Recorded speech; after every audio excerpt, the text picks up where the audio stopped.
Ladies and gentlemen, it is such an honor to be here with you today, to see so many of you. We so appreciate our sponsors and everyone who makes the National Governor Association possible.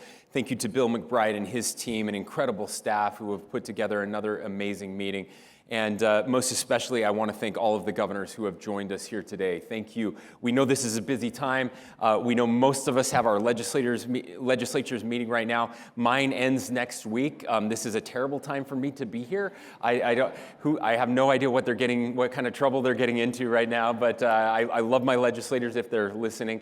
And please pass those housing bills. I need them next week.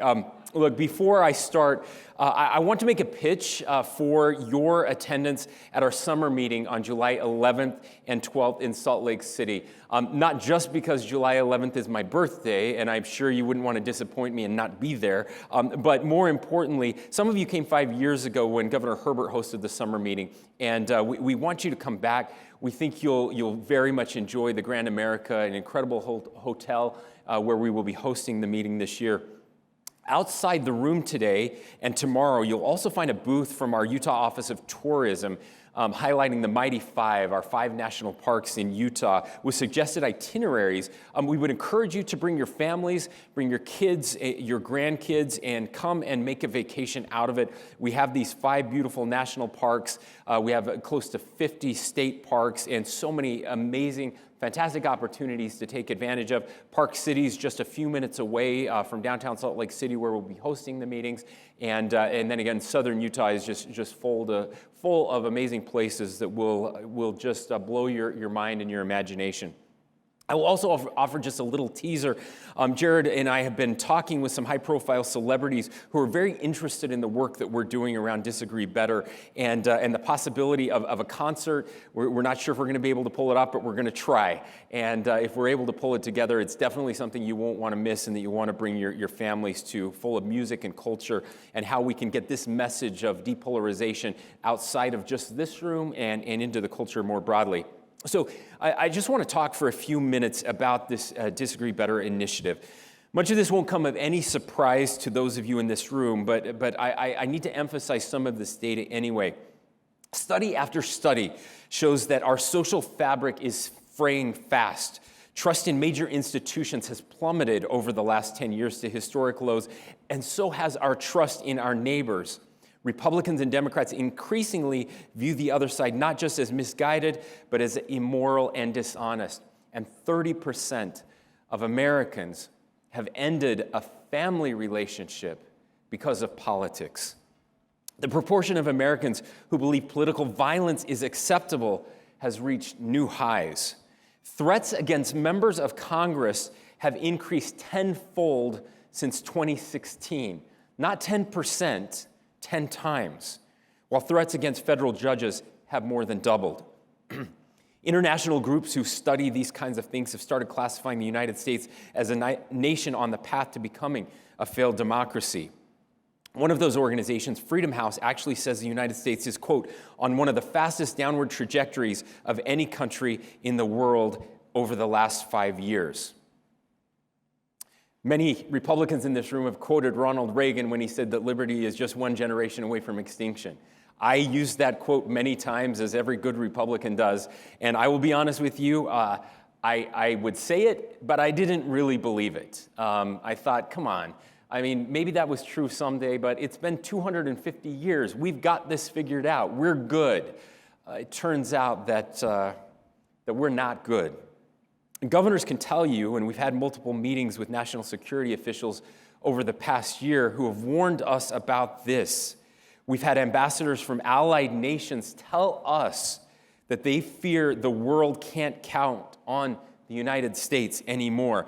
But I want to be optimistic because there is some good news, and I know we all need it. The good news is this. It's all based on a lie, or at least a misperception. We are actually not as divided as the conflict entrepreneurs would lead us to believe. Those same surveys that show so much polarization and distrust, they also reveal that the left and the right are wrong about each other. Voters attribute extreme views to the other side that they don't actually hold. Both sides believe the other side is statistically, we can figure this out, that the other side is about 30% more extreme than they actually are. Groups like More in Common are tracking this perception gap, and the results are astounding.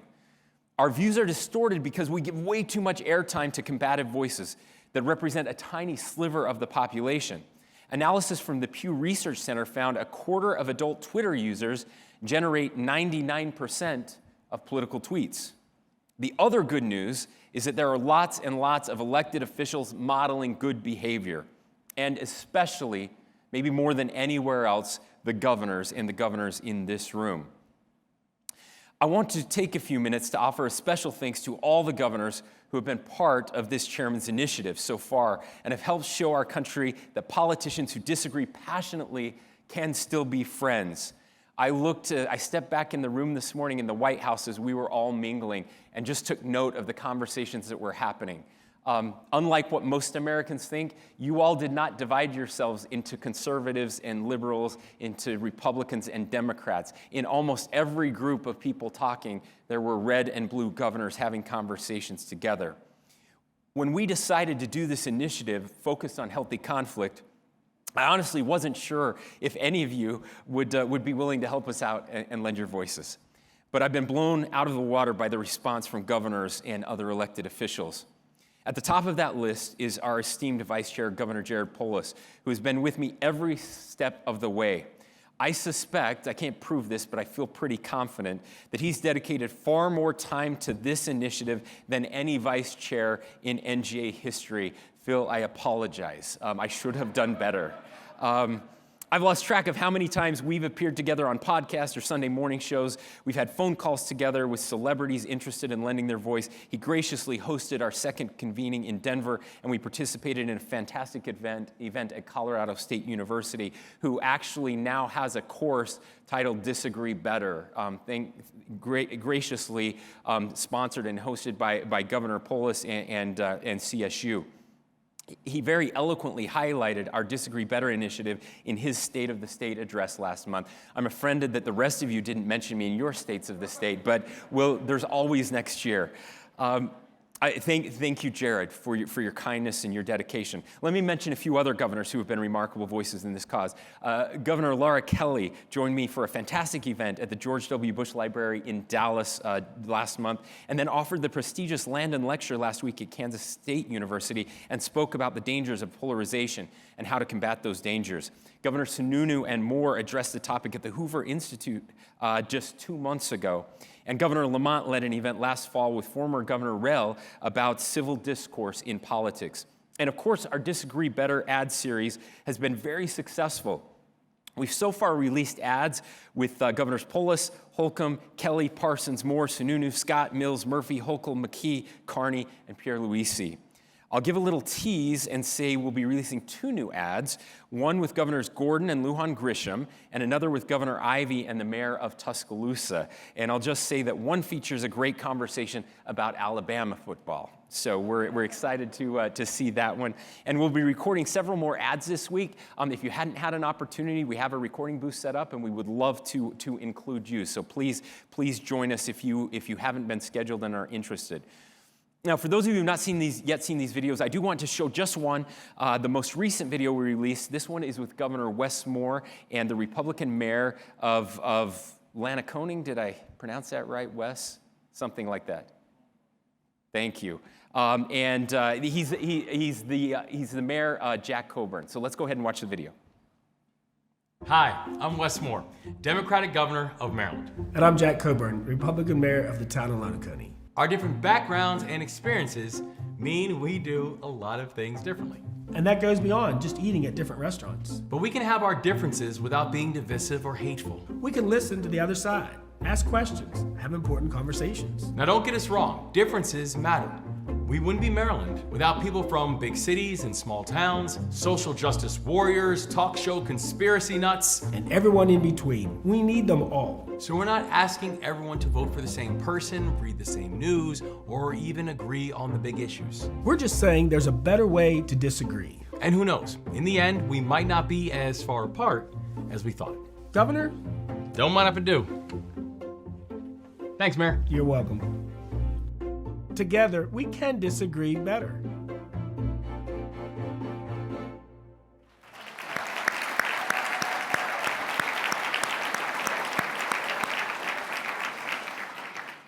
Thank you, Governor Moore. That was fantastic. And thank you to the amazing team at Bondcom who's been doing this work with us. Now, I want to say just a word about why we decided to produce these ads.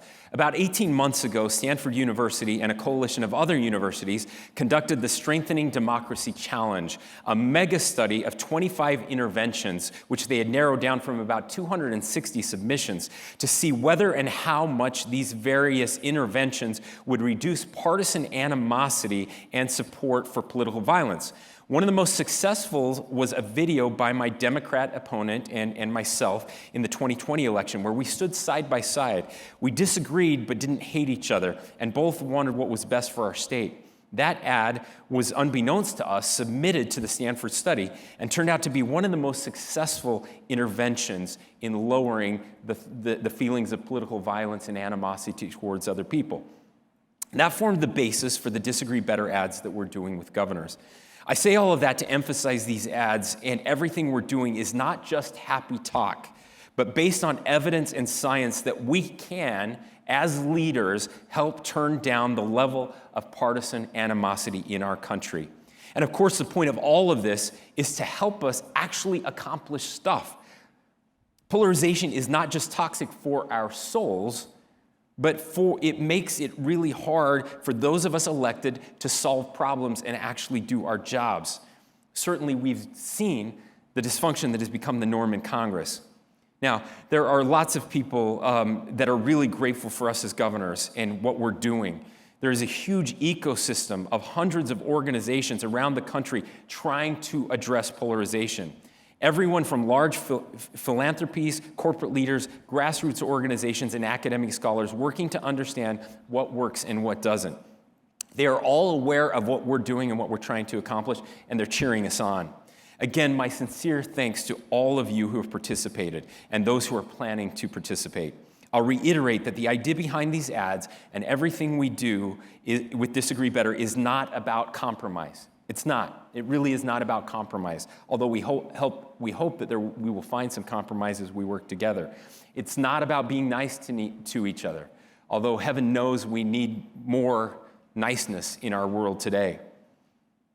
Rather, what we're trying to do is help people understand that they can keep their passionate ideological positions without hating the other side or framing people who see things differently as a threat to America.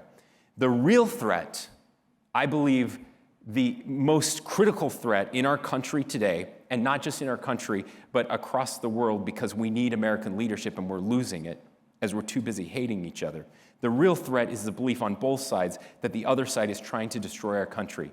It's that mistaken belief, that perception gap that causes both sides to justify breaking norms and institutions because they think the other side is going to do it if they don't. Ladies and gentlemen, thank you for what you're doing to make our country a better place. I truly wish that every American could see what I have seen in these rooms every time we get together, that there is hope for a brighter future, that we do have Republicans and Democrats who are devoted to solving problems, actually solving problems and getting things done. There is an exhausted majority out there. They exist. They're tired of what's happening in our country. They're desperate for anything, and they're losing hope, and they're losing hope quickly. We have to be the adults in the room once again. It is up to us as governors to show the American people that there is a reason to be hopeful, and we can do that together.